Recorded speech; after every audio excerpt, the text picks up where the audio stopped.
Hello guys, कैसे हैं आप सब। उम्मीद है अच्छे होंगे। तो आज अपने डेयरी टेक्नोलॉजी का कुछ अलग टॉपिक करेंगे। तो सबसे पहले अपने पास एक टॉपिक है जिसका नाम है दूध संरक्षित करने की विधि। तो सबसे पहला टॉपिक ये है कि अपने दूध को कैसे संरक्षित कर सकते हैं, उसके अंदर कौन कौन सी विधियाँ हैं जो काम में आएगी। देन अपने 2 नंबर टॉपिक इसके अंदर पढ़ेंगे क्रीम। तो क्रीम क्या होती है सब अपने डिटेल से बात करेंगे। देन अपने 3 नंबर टॉपिक पढ़ेंगे इसके अंदर मक्खन व घी, यानी कि मक्खन और घी क्या होता है उसको अपनी डिटेल से पढ़ेंगे, कैसे घी को तैयार करते हैं वो। और उसके बाद में अपने घी बनाने की विधियों के बारे में जानेंगे। और एक लास्ट टॉपिक अपना खीस। तो खीस कैसे बनाते हैं और क्या क्या इसकी विशेषता है वो भी अपने इस वीडियो के अंदर डिस्कस करेंगे। तो अपने शुरू करते हैं अपनी आज की क्लास, जो कि है दूध संरक्षित करने की विधियाँ, यानी कि अपने दूध को संरक्षित कैसे कर सकते हैं, यानी कि उसको लंबे समय तक कैसे रख सकते हैं। तो इसके अंदर 4 मेथड है। सबसे पहला मेथड है जो कि साइंटिफिकल, यानी कि वैज्ञानिक विधि। तो इसके अंदर ना 2 मेथड है, एक तो है अमोनिया द्वारा और दूसरा है ब्रायन विलियन द्वारा। तो अमोनिया द्वारा होगा ना जो दूध, तो अपने उसको 4 डिग्री सेल्सियस के ऊपर अमोनिया के अंदर रखेंगे। और उसके बाद में ब्राउन विलियन होता है, जो ब्राउन विलियन होता है वो नमक और बर्फ़ का बना होता है, उसके अंदर भी अपने सेम टेम्परेचर रखेंगे 4 डिग्री सेंटीग्रेड। देन उसके बाद में आता है पाश्चुरीकरण।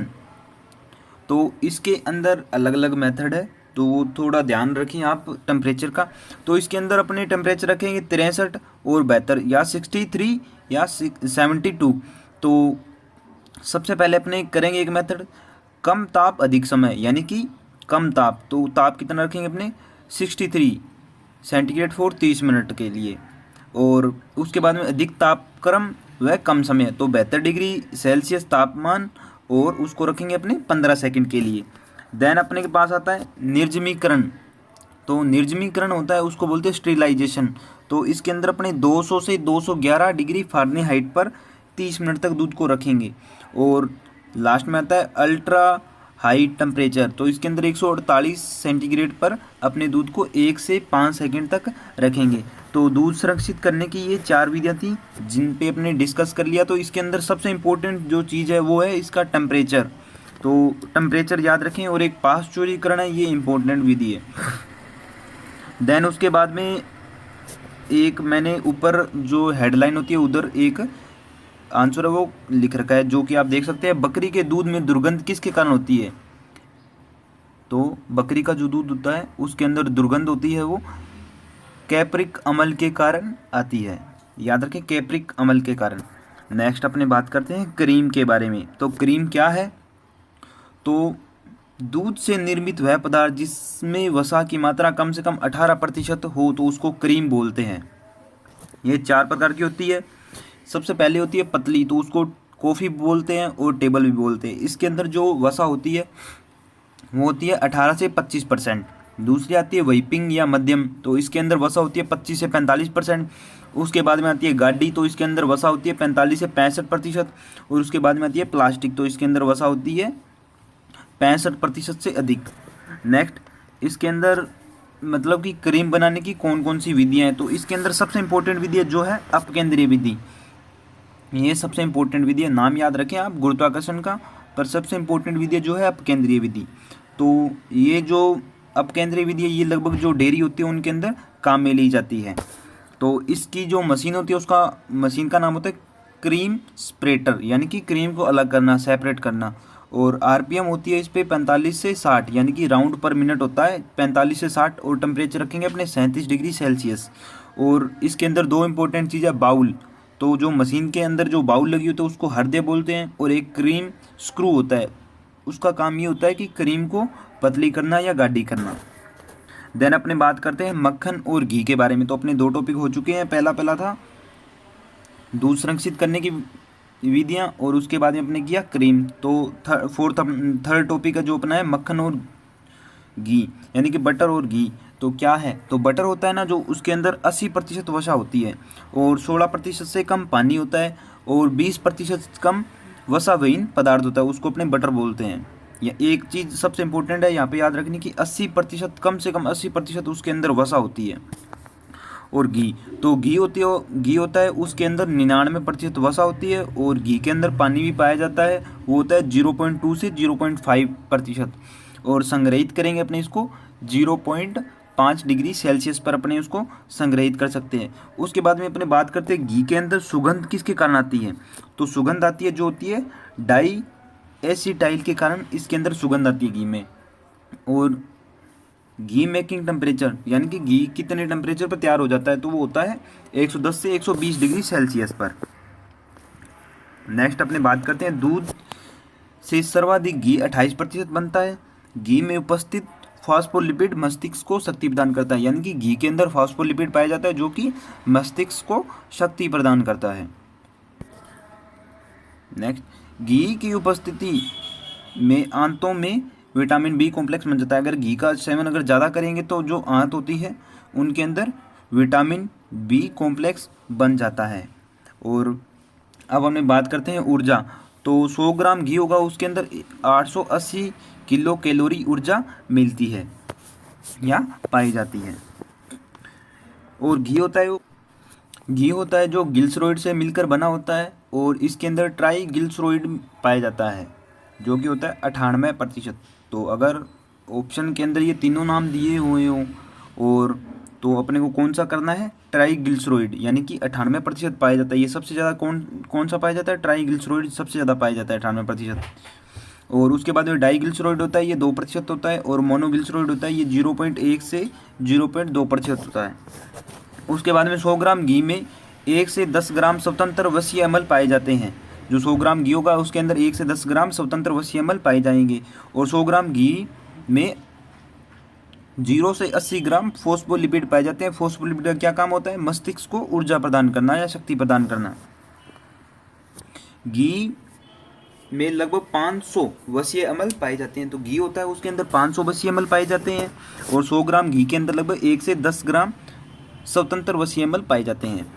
अब बात करते हैं कुल घी का 60 से 70% जो उपयोग होता है, कुल घी का 60 से 70% उपयोग सामान्य खाने के अंदर किया जाता है, 15 से 20% भोज्य पदार्थ में, और 5 से 7% धार्मिक कार्य में। अब आती है घी बनाने की विधि, तो घी बनाने की विधि है जो देसी विधि, ये सर्वाधिक प्रचलित विधि है। तो घी बनाने की 2-3 विधि है। तो सबसे पहली विधि है देसी विधि, तो ये सबसे ज़्यादा प्रचलित विधि है, और 90% घी इसी विधि से बनाया जाता है, क्योंकि घरों के अंदर यही विधि काम में ली जाती है। और जो ये देसी विधि है, इससे अगर अपने घी बनाते हैं तो कुल घी का 70 से 80% ये अपने प्राप्त कर सकते हैं, क्योंकि अन्य अवशेष के अंदर चला जाता है 20%, लगभग 20 से 25%। अब आती है स्तत्व विधि, तो स्तत्व विधि है ये NDRI द्वारा विकसित है। और 3 नंबर विधि है क्रीम से घी बनाना, तो क्रीम से अगर घी बनाएंगे तो अपने उसके अंदर टेम्परेचर रखेंगे 15 से 120 डिग्री सेल्सियस, और मक्खन से घी बनाएंगे तो टेम्परेचर रखेंगे अपने 110 से 120 डिग्री सेल्सियस। अब आती है पूर्ण स्तरण विधि, ये सबसे इंपॉर्टेंट विधि है पूर्ण स्तरण विधि, तो ये सबसे इंपॉर्टेंट विधि है। इसके अंदर 2 परतों का अपने बर्तन लेंगे, और सबसे इंपॉर्टेंट बात ये है कि NDRI जब बेंगलोर के अंदर स्थित था, तो बेंगलोर के अंदर कब स्थित था, 1923 के अंदर, और उसका नाम क्या था, इंपीरियल डेयरी रिसर्च इंस्टीट्यूट, तो उसके द्वारा ये पूर्ण स्तरण विधि निकाली गई। अब इसको मैं डायग्राम के द्वारा मैं आपको समझा देता हूँ। तो जो 2 लेयर वाला अपने बर्तन लेंगे, तो जो बीच वाली 2 लेयर होगी तो उनके जो बीच में स्पेस होगा उनके अंदर अपने पानी डालेंगे, और उस पानी का तापक्रम कितना होगा, 80 से 85 डिग्री सेल्सियस, और अपने 30 मिनट तक रखेंगे। और जो ये बीच का स्पेस होगा इसके अंदर अपने मक्खन को डाल देंगे। तो जैसे जैसे ये धीरे धीरे गर्म होगा, तो जो ऊपरी लेयर है जहाँ पे वसा लिखा हुआ है, तो यहाँ पे वसा एकत्रित हो जाएगी, तो अपने इस वसा को अलग कर लेंगे, और फिर उस वसा को अपने 110 से 120 डिग्री सेल्सियस ताप पर गर्म करेंगे, तो घी अपना प्राप्त हो जाएगा। इसके अंदर एक साथ तापक्रम इसलिए नहीं बढ़ाते ताकि घी के अंदर दुर्गंध ना आने लगे, तो इसलिए अपने ये 2 स्टेप के अंदर काम करते हैं, और इसके अंदर 100% घी प्राप्त किया जाता है, कोई वेस्ट नहीं होता मुकाबले देसी घी के या देसी विधि के।